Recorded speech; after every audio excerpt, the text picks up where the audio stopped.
പ്രഷറിനും ഷുഗറിനും കൊളസ്ട്രോളിനും ഹൃദ്രോഗത്തിനുമായി സ്ഥിരമായി മരുന്ന് കഴിക്കുകയും ഒന്നിൽ കൂടുതൽ സ്റ്റെന്റുകൾ ഇട്ടവരും ബൈപ്പാസിന് വിധേയരാകുന്നവരും ഒക്കെ മലയാളികൾക്കിടയിൽ സാധാരണമാണ്.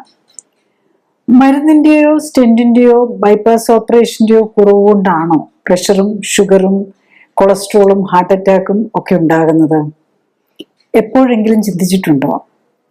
അല്ല എന്ന് നമുക്കെല്ലാം അറിയാം. പിന്നെന്തിനാണ് ഈ രോഗങ്ങൾക്കായി നമ്മൾ ജീവിതകാലം മുഴുവൻ മരുന്ന് കഴിക്കുന്നത്? എന്തുകൊണ്ടാണ് മരുന്നോ ഓപ്പറേഷനോ കൊണ്ട് ഇത്തരം രോഗങ്ങൾ ചികിത്സിച്ചു മാറ്റാനാകാത്തത്? മരുന്നുകൾ കിഡ്നിയുടെയും കരളിന്റെയും ജോലിഭാരം കൂട്ടും എന്ന് നമുക്കറിയാം. എന്നാലും കിഡ്നി രോഗിയും കരൾ രോഗിയും ഒക്കെ പലതരം മരുന്നുകളാണ് കഴിക്കുന്നത്. അതിൽ ശാസ്ത്രം എന്താണ്? ഇന്നത്തെ ചികിത്സാ രീതിയിൽ മാറ്റം അനിവാര്യമല്ലേ? എപ്പോഴെങ്കിലും ചിന്തിച്ചിട്ടുണ്ടോ? ഹാർട്ട് അറ്റാക്ക് വരാൻ സാധ്യതയുണ്ടോ എന്ന് എങ്ങനെ പരിശോധനകളിലൂടെ കണ്ടുപിടിക്കാം? പരിശോധനയിൽ ഹാർട്ട് അറ്റാക്കിന് സാധ്യത കണ്ടാൽ എന്ത് ചെയ്യണം? മരുന്നുകളുടെയും ആൻജിയോഗ്രാഫി, ആൻജിയോപ്ലാസ്റ്റി, ബൈപ്പാസ് തുടങ്ങിയ ഓപ്പറേഷനുകളുടെയും അപകട സാധ്യത എന്തൊക്കെയാണ്? ഹാർട്ട് അറ്റാക്കിൽ നിന്നും രക്ഷപ്പെട്ടവർക്ക് സ്റ്റെന്റും ബൈപ്പാസും പോലുള്ള ഓപ്പറേഷനുകൾ ചെയ്താൽ വീണ്ടും ഹാർട്ട് അറ്റാക്ക് വരാനുള്ള സാധ്യത കുറയുമോ? ഇത്തരം ഓപ്പറേഷനുകൾ ചെയ്യാതിരുന്നാൽ ഹാർട്ട് അറ്റാക്ക് മൂലമുള്ള മരണസാധ്യത കൂടുമോ? ജീവിതശൈലി ഉത്തമമാക്കുന്നതിലൂടെ രക്തക്കുഴലുകളിലെ ബ്ലോക്കുകൾ മാറ്റി ഹൃദയത്തിന്റെ ആരോഗ്യം വീണ്ടെടുക്കാനും ജീവിതശൈലി രോഗങ്ങൾക്കായി കഴിക്കുന്ന മരുന്നുകൾ കുറച്ചു കൊണ്ടുവന്ന് നിർത്താനും എങ്ങനെ സാധിക്കും? ഹാർട്ട് അറ്റാക്ക് വന്നവർക്ക് വീണ്ടും അറ്റാക്ക് ആവർത്തിക്കാതിരിക്കാൻ എന്ത് ചെയ്യണം? ഒരു ഹെൽത്ത് ടിപ്പ് തരിക എന്നതിനുപരി ഈ രോഗത്തിന്റെ കാരണങ്ങളെയും രോഗം നേരത്തെ കണ്ടെത്താനുള്ള മാർഗങ്ങളെയും രോഗം ശരീരത്തെ എത്രമാത്രം ബാധിച്ചു എന്ന് മനസ്സിലാക്കാനുള്ള പരിശോധനാ രീതികളെയും മോഡേൺ മെഡിസിനിൽ ലഭ്യമായ ചികിത്സാ രീതികളെയും അവയുടെ ഗുണദോഷങ്ങളെയും പരിമിതികളെയും കുറിച്ച് അറിവ് നൽകുകയും ഒപ്പം തന്നെ ജീവിതശൈലിയുമായി ഈ രോഗങ്ങൾക്കുള്ള ബന്ധവും ജീവിതശൈലി ക്രമപ്പെടുത്തുന്നതിലൂടെ രോഗപ്രതിരോധവും രോഗമുക്തിയും എങ്ങനെ സാധ്യമാക്കാം എന്നും മനസ്സിലാക്കാൻ സഹായിക്കുക എന്നതാണ് ഇതിലൂടെ ലക്ഷ്യമിടുന്നത്. അതിനാൽ വീഡിയോ കുറച്ച് നീണ്ടുപോകാം. കൂടുതലായി ഈ രോഗത്തെ, അത് എങ്ങനെയാണ് ആരോഗ്യത്തെ പ്രതികൂലമായി ബാധിക്കുന്നത് എന്നറിയാനും മനസ്സിലാക്കി അതിൽ നിന്ന് മോചനം നേടാനും ആഗ്രഹിക്കുന്നവർക്ക് വേണ്ടിയാണിത്. മരുന്ന് കഴിച്ചുകൊണ്ടിരിക്കുന്ന രോഗികൾ പരിശോധനകൾ നടത്തി ഡോക്ടറുടെ നിർദ്ദേശപ്രകാരം മാത്രമേ മരുന്നുകൾ കുറയ്ക്കുകയോ നിർത്തുകയോ ചെയ്യാവൂ എന്ന കാര്യം പ്രത്യേകം ഓർമ്മിക്കണം. ഹാർട്ട് അറ്റാക്കിലേക്ക് നയിക്കുന്ന ഒരു പ്രധാന കാരണം അമിത രക്തസമ്മർദ്ദമാണ്. ഭക്ഷണത്തിലെ അമിത ഊർജവും വ്യായാമക്കുറവും മൂലം ശരീരത്തിലടിഞ്ഞ കൊഴുപ്പ് ഉണ്ടാക്കുന്ന ഹോർമോൺ വ്യതിയാനങ്ങളാണ് അമിത രക്തസമ്മർദ്ദത്തിന്റെ ഒരു പ്രധാന കാരണം. മോഡേൺ ഭക്ഷണത്തിലെ സോഡിയത്തിന്റെ കൂടുതലും പൊട്ടാസ്യത്തിന്റെ കുറവുമാണ് പ്രഷർ കൂട്ടുന്ന മറ്റൊരു പ്രധാന ഘടകം. ഇത് പ്രഷർ കൂട്ടുക മാത്രമല്ല, മാനസിക പിരിമുറുക്കവും ടെൻഷനും ഇറിറ്റബിലിറ്റിയും ഒക്കെ കൂടാനും ഇടയാക്കും. അമിത സോഡിയവും പൊട്ടാസ്യത്തിന്റെ കുറവും നെർവ് കോശങ്ങളുടെ പ്രവർത്തനത്തിൽ ഉണ്ടാക്കുന്ന സ്ട്രെസ് ഹൃദയമിടിപ്പിന്റെ താളം തെറ്റാനും കാരണമാകും. ഹൃദയമിടിപ്പിലെ താളം തെറ്റൽ ഹൃദയത്തിൽ രക്തക്കെട്ടുകൾ ഉണ്ടാക്കാൻ ഇടയാക്കും. ഈ രക്തക്കെട്ട ഹൃദയധമനിയിൽ എത്താൻ ഇടയായാൽ ഹാർട്ട് അറ്റാക്കും, ബ്രെയിനിലെത്തിയാൽ സ്ട്രോക്കും, ശ്വാസകോശത്തിൽ എത്തിയാൽ ശ്വാസമുട്ടലും, കുടലിലാണെങ്കിൽ വയറുവേദനയും, കാലിലാണെങ്കിൽ കാലിൽ നീർക്കെട്ടും വേദനയും ഉണ്ടാവും. അങ്ങനെ ഏത് അവയവത്തിലെ രക്തക്കുഴലിലാണോ രക്തക്കട്ട എത്തി അതിനെ അടയ്ക്കുന്നത് അതനുസരിച്ചായിരിക്കും രോഗലക്ഷണങ്ങൾ. രക്തത്തിലെ അമിത കൊഴുപ്പ് രക്തക്കുഴലിൽ അടിയുന്നത് മൂലം ഉണ്ടാകുന്ന അടവാണ് ഹാർട്ട് അറ്റാക്കിലേക്ക് നയിക്കുന്ന മറ്റൊരു പ്രധാന ഘടകം. ഇത് രക്തയോട്ടം തടസ്സപ്പെടുത്തുന്നു. വൃക്കയിലേക്കുള്ള രക്തക്കുഴലാണ് കൊഴുപ്പടിഞ്ഞ് രക്തയോട്ടം കുറയുന്നത് എങ്കിൽ പ്രഷർ കൂടാനുള്ള സാധ്യത വളരെയധികമാണ്. മാത്രമല്ല, ഇത്തരം പ്രഷർ മരുന്നുകൾ ഉപയോഗിച്ച് നിയന്ത്രിക്കാനും വിഷമമാണ്. രക്തക്കുഴലിൽ അടിയുന്ന കൊഴുപ്പിൽ omega-6 ഫാറ്റ് കൂടുതലും omega-3 ഫാറ്റ് കുറവുമാണ് എങ്കിൽ ഇൻഫ്ലമേഷനും നീർക്കെട്ടും മൂലം അടവ് കൂടാൻ ഇടയാക്കും. രക്തക്കുഴലിൽ അടിഞ്ഞ കൊഴുപ്പും അതിലെ നീർക്കെട്ടും മൂലം രക്തക്കുഴലിനുള്ളിൽ വിള്ളലുണ്ടായി അവിടെ രക്തം കട്ടപിടിച്ച് രക്തക്കുഴൽ അടയാൻ ഇടവരുന്നതാണ് ഹാർട്ട് അറ്റാക്കിന്റെ മറ്റൊരു പ്രധാന കാരണം. ഇത്തരം അടവുകൾ തുറന്നു വയ്ക്കാനാണ് സ്റ്റെന്റ് ഇടുന്നത്. ശാസ്ത്രീയ പഠനങ്ങൾ കാണിക്കുന്നത് പ്രഷറിനും കൊളസ്ട്രോളിനും ഹാർട്ട് അറ്റാക്കിനും പക്ഷാഘാതത്തിനും ഒക്കെ കാരണം ജീവിതശൈലിയിലെ അപാകതകളാണെന്നാണ്. അതായത് ഭക്ഷണത്തിലെ പോഷകങ്ങളുടെ ഏറ്റക്കുറച്ചിലും വ്യായാമക്കുറവുമാണ് ഇത്തരം രോഗങ്ങൾക്ക് കാരണം. രോഗത്തിന്റെ അടിസ്ഥാന കാരണം മാറ്റാൻ ശ്രമിക്കാതെ മരുന്നുകൾ കഴിക്കുകയും എന്ന എളുപ്പവഴി തിരഞ്ഞെടുക്കുന്നതാണ് ഇവയൊക്കെ മാറാരോഗമായി മാറാനും അകാല മരണത്തിനും ഒക്കെ കാരണമാകുന്നത്. രക്തത്തിലെ കൊളസ്ട്രോളും അമിത കൊഴുപ്പും കുറയ്ക്കാനായി നൽകുന്നത് പ്രധാനമായും സ്റ്റാറ്റിൻ വിഭാഗത്തിൽപ്പെട്ട മരുന്നാണ്.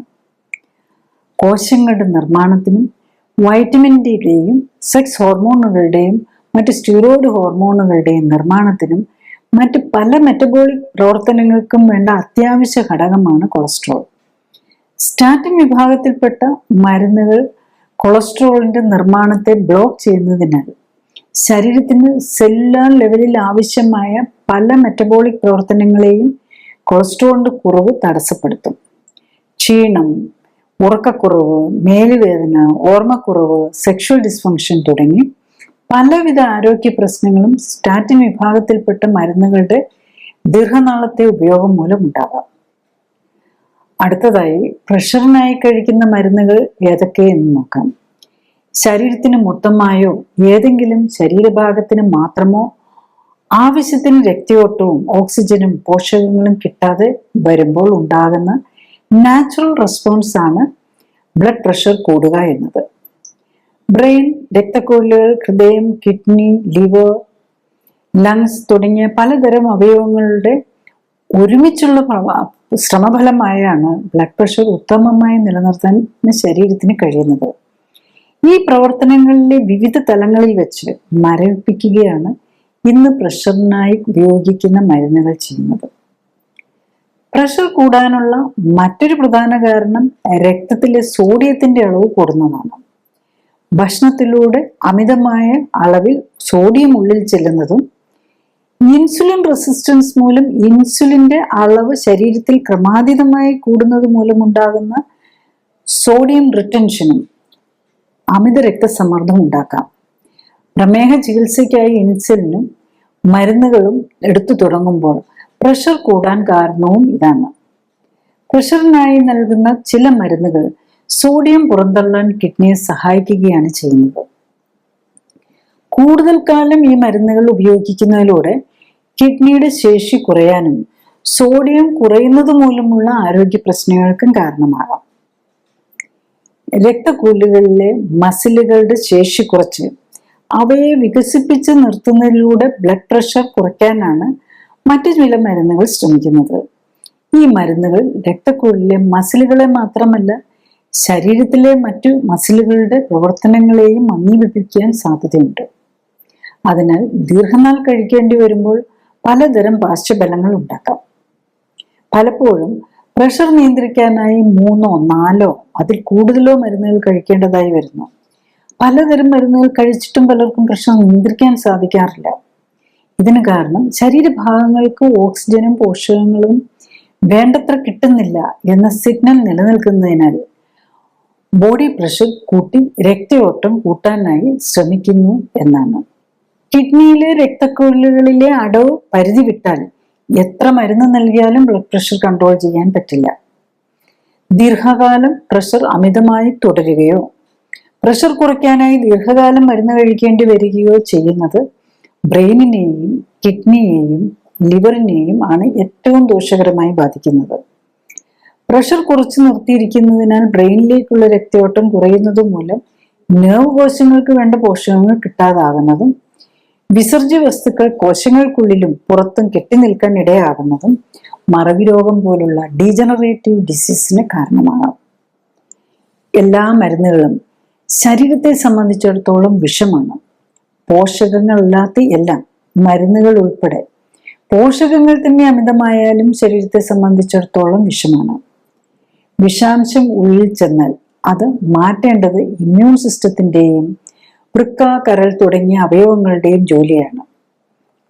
അതിനാൽ മരുന്നുകളെല്ലാം ഇമ്മ്യൂൺ സിസ്റ്റത്തിൻ്റെയും വൃക്കയുടെയും കരളിൻ്റെയും ജോലി ഭാരം വർദ്ധിപ്പിക്കും. ആസ്പിരിനും ക്ലോപ്പിഡോഗ്രലും പോലുള്ള രക്തം കട്ടപിടിക്കാതിരിക്കാനുള്ള മരുന്നുകൾ ഹൃദ്രോഗികൾ, പ്രത്യേകിച്ച് സ്റ്റെന്റ് ഇട്ടിരിക്കുന്ന രോഗികൾക്ക് നൽകും. ഇത് അമിത രക്തസമ്മർദ്ദമുള്ള രോഗികളിൽ ബ്രെയിനിലെ രക്തക്കുഴൽ പൊട്ടുന്നതിനാൽ ഉണ്ടാകുന്ന സ്ട്രോക്കിനുള്ള സാധ്യത വർദ്ധിപ്പിക്കും. ഈ മരുന്നുകളുടെ മറ്റൊരു പ്രധാന പാർശ്വഫലം അസിഡിറ്റിയും വയറിനുള്ളിൽ ഉണ്ടാകുന്ന അസ്വസ്ഥതകളും ബ്ലീഡിങ്ങുമാണ്. അതിനായി ആസിഡ് പ്രൊഡക്ഷൻ കുറയ്ക്കാനും ഗ്യാസ് കുറയ്ക്കാനുമായുള്ള മരുന്നും കഴിക്കേണ്ടി വരും. ആസ്പിരിൻ പോലുള്ള മരുന്നുകളും അതിനൊപ്പം അസിഡിറ്റിയും ആമാശയത്തിലെ അൾസറും നിയന്ത്രിക്കാനായി നൽകുന്ന മരുന്നുകളും തുടർച്ചയായി കഴിക്കേണ്ടി വരുന്നത് പലതരം സൈഡ് എഫക്റ്റുകൾക്കും ആമാശയ ക്യാൻസറിന് തന്നെയും കാരണമാകാം. അടുത്തതായി നെഞ്ചിടിപ്പിന്റെ താളം തെറ്റുന്നതിനുള്ള മരുന്നുകളാണ്. രക്തം എപ്പോഴും ഒഴുകിക്കൊണ്ടേയിരിക്കണം. നിശ്ചലമായാൽ കട്ട പിടിക്കാനും മുകളിലത്തെ അറകളിൽ നിന്ന് താഴേക്കും അവിടെ നിന്നും രക്തക്കുഴലിലേക്കുമുള്ള ഒഴുക്ക് ഹൃദയമിടിപ്പിന്റെ താളം തെറ്റൽ മൂലം ചെറിയ സമയത്തേക്ക് പോലും നിലച്ചാൽ രക്തത്തിൽ കട്ടകൾ ഉണ്ടാകാം. ഇങ്ങനെ ഉണ്ടാകുന്ന രക്തക്കട്ടകളാണ് പലപ്പോഴും ഹാർട്ട് അറ്റാക്കിനും സ്ട്രോക്കിനും ഒക്കെ കാരണമാകുന്നത്. നെർവ് കോശങ്ങളുടെ പ്രവർത്തനത്തിന് ആധാരമായ ഇലക്ട്രിക്കൽ ട്രാൻസ്മിഷൻ സാധ്യമാകുന്നത് സോഡിയവും പൊട്ടാസ്യവും നെർവ് കോശങ്ങൾക്കുള്ളിലേക്കും പുറത്തേക്കും മൂവ് ചെയ്യുന്നതനുസരിച്ചാണ്. മസിൽ കോശങ്ങളുടെ പ്രവർത്തനം കാൽസ്യത്തിന്റെ മൂവ്മെന്റിനെ ആശ്രയിച്ചാണ്. ഈ മൂവ്മെന്റ് ബ്ലോക്ക് ചെയ്യാനായി sodium channel blocker, potassium channel blocker, calcium channel blocker, beta blocker, cardiac glycosides തുടങ്ങിയ മരുന്നുകളാണ് ചികിത്സയ്ക്കായി ഉപയോഗിക്കുന്നത്. ഹൃദയത്തിന് ബ്രെയിനിൽ നിന്നും ഉള്ള നെർവുകൾ കൂടാതെ സ്വന്തമായ ഒരു ബ്രെയിനും നെർവ് സിസ്റ്റവും ഉണ്ട്. അതിലെ ഇലക്ട്രിക്കൽ ആക്ടിവിറ്റിയിൽ ഉണ്ടാകുന്ന വ്യതിയാനങ്ങൾ മനസ്സിലാക്കി ഹൃദയത്തിന്റെ പ്രവർത്തനത്തെ വിലയിരുത്തുകയാണ് ഹൃദ്രോഗമോ ഹാർട്ട് അറ്റാക്കോ ഉണ്ടോ എന്നറിയാൻ ചെയ്യുന്ന ECG ടെസ്റ്റിലൂടെ. ഹൃദയത്തിന്റെ പ്രവർത്തനങ്ങളെ നിയന്ത്രിക്കുന്ന ഈ ബ്രെയിനിനെയാണ് പേസ് മേക്കർ എന്ന് വിളിക്കുന്നത്. അത് കേടായി ഹൃദയമിടിപ്പ് തീരെ കുറയുന്നവർക്കാണ് കൃത്രിമ പേസ് മേക്കർ വെക്കേണ്ടി വരുന്നത്. കൊളാജൻ എന്ന പ്രത്യേകതരം പ്രോട്ടീൻ കവചം കൊണ്ട് ഇൻസുലേറ്റ് ചെയ്താണ് പേസ് മേക്കറിനെയും നെർവുകളെയും വെച്ചിരിക്കുന്നത്. അതായത് ഹാർട്ടിനുള്ളിലെ കാർഡിയാക് സ്കെലിറ്റിനുള്ളിൽ വളരെ പ്രൊട്ടക്റ്റഡ് ആയിട്ടാണ് പേസ് മേക്കറും നെർവുകളും ഇരിക്കുന്നത്. ഹൃദയത്തിലെ ഈ നെർവ് സിസ്റ്റത്തിനും അതിൻ്റെ ഇൻസുലേഷനിലും ഉണ്ടാകുന്ന തകരാറുകൾ ഹൃദയത്തിന്റെ പ്രവർത്തനത്തെ പ്രതികൂലമായി ബാധിക്കുന്നത് ഹാർട്ട് അറ്റാക്കിനും സ്ട്രോക്കിനും കാരണമാകും. പ്രതിരോധശേഷിയിലെ അപാകതകൾ മൂലം ഉണ്ടാകുന്ന ഓട്ടോ ഇമ്മ്യൂൺ പ്രവർത്തനങ്ങളാണ് ഹൃദയത്തിന്റെ താളം തെറ്റലിനും മറ്റൊരു പ്രധാന കാരണം. മാനസിക രോഗങ്ങൾക്കായും BP കുറയ്ക്കാനും ഹൃദ്രോഗത്തിനും ക്യാൻസറിനും ഒക്കെ നൽകുന്ന പല മരുന്നുകളും ഹൃദയമിടിപ്പിൽ വ്യതിയാനങ്ങൾ വരുത്താം. അതിനാൽ ഇത്തരം മരുന്നുകൾ കഴിക്കുന്നവർ മരുന്നുകളുടെ പാർശ്വഫലത്തെക്കുറിച്ചും വ്യക്തതയോടെ മനസ്സിലാക്കേണ്ടത് ആവശ്യമാണ്. ഹൃദയത്തിന്റെ താളം തെറ്റൽ കറക്റ്റ് ചെയ്യാനായി നൽകുന്ന മരുന്നുകളുടെ പ്രധാന പാർശ്വഫലവും ഹാർട്ട് അറ്റാക്കും സ്ട്രോക്കും ഹാർട്ട് ഫെയിലിയറും ഒക്കെയാണ് എന്നത് രോഗികളും ബന്ധുക്കളും അറിയണം. എങ്കിൽ മാത്രമേ പാർശ്വഫലങ്ങൾ തിരിച്ചറിയാനും അപകടങ്ങൾ ഒഴിവാക്കാനും ആകും. എക്സ്റേയും മറ്റ് റേഡിയോ ആക്റ്റീവ് റേസും ഉപയോഗിച്ച് ചെയ്യുന്ന ടെസ്റ്റുകളും fluoroscopy, CT scan, DEXA scan, angiography തുടങ്ങിയവയും കഴിവതും ഒഴിവാക്കണം. റേഡിയോ ആക്ടിവിറ്റിയുടെ അളവനുസരിച്ച് ഭാവിയിൽ ക്യാൻസർ വരാനുള്ള സാധ്യത കൂടും. അതുപോലെ തന്നെ സ്കാൻ സമയത്തും ആൻജിയോഗ്രാം, ആൻജിയോപ്ലാസ്റ്റി തുടങ്ങിയ സമയങ്ങളിലും എടുക്കുന്ന ഇഞ്ചക്ഷനും അപകടം ഉണ്ടാക്കാം. ഇത്തരം റേഡിയോ ഒപ്പേക് ഡൈ ഇഞ്ചക്ഷൻ നൽകുന്നത് ബ്ലോക്ക് മാറ്റാനുള്ള മരുന്നായിട്ടല്ല, ബ്ലോക്ക് ഉണ്ടോ എന്ന് സ്കാനിലൂടെയും ഫ്ലൂറോസ്കോപ്പിയിലൂടെയും അറിയാനായി മാത്രമാണ്. ചിലരിൽ സീരിയസ് അലർജിക്കും കോംപ്ലിക്കേഷനുകൾക്കും ഇത് കാരണമാകാം. ഇത്തരം ഡൈ ഇഞ്ചക്ഷന്റെ മറ്റൊരു പ്രധാന അപകടം കിഡ്നിക്കുണ്ടാകാവുന്ന ഡാമേജ് ആണ്. വൃക്കയുടെ പ്രവർത്തനം കുറച്ചുള്ളവരിൽ ഇത് വൃക്കയുടെ പ്രവർത്തനം പെട്ടെന്ന് കുറയാൻ ഇടയാക്കാം. ശരീരപരിശോധനകളോ രക്തപരിശോധനകളോ അൾട്രാസൗണ്ട് സ്കാനോ ശരീരത്തിന് ദോഷമുണ്ടാക്കില്ല. അതിനാൽ രോഗം അവയവങ്ങളെ എത്രമാത്രം ബാധിച്ചിട്ടുണ്ട് എന്നറിയാനും ചികിത്സ എത്രമാത്രം ഗുണം ചെയ്യുന്നു എന്നറിയാനും ഇത്തരം പരിശോധനകൾ ഉപയോഗിക്കാം. പ്രമേഹവും പ്രഷറും കൊളസ്ട്രോളും അമിതവണ്ണവും ഒക്കെയുള്ള രോഗികൾക്കാണ് ഹൃദയ രക്തക്കുഴലിൽ അടവുണ്ടാകുന്നത്. ഈ രോഗങ്ങളും അവയ്ക്കായി കഴിക്കുന്ന മരുന്നുകളും വൃക്കയുടെ പ്രവർത്തന ശേഷിയെ ബാധിക്കാനുള്ള സാധ്യതയുണ്ട്. അതിനാൽ ഇത്തരം രോഗികൾ മരുന്ന് ഇഞ്ചക്ട് ചെയ്ത് എടുക്കുന്ന സ്കാനുകൾക്കും ആൻജിയോഗ്രാമിനും മുൻപ് വൃക്കയുടെ പ്രവർത്തനശേഷി വിലയിരുത്തണം. വൃക്കയുടെ പ്രവർത്തനശേഷി അറിയാനായി സാധാരണ രക്തത്തിലെ ക്രിയാറ്റിൻ ലെവലാണ് നോക്കുന്നത്.